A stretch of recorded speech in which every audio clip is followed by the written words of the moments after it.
Kodwa ke manje akubona bonke abathi inkosi inkosi abayibona umuthi wezulu. Haleluya. Kuphela abenzile intando.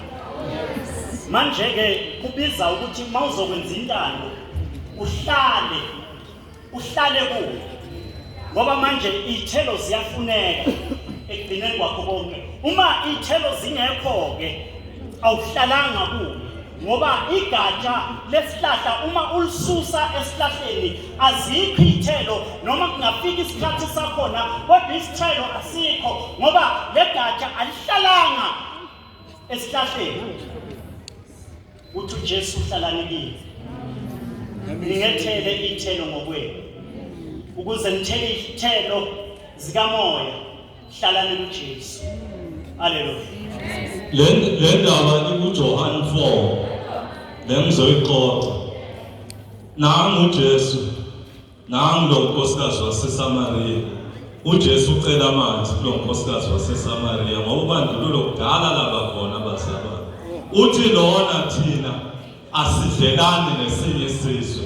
Mthombo wethu lona siushiyelwe umkhokho wethu uJakobe.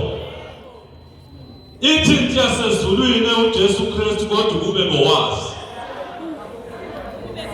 Amanzi wacele kimi ngoba amanzi engizakukunika wona azawukwenza kube nomthombo oyawugobhoza phakathi kwakho.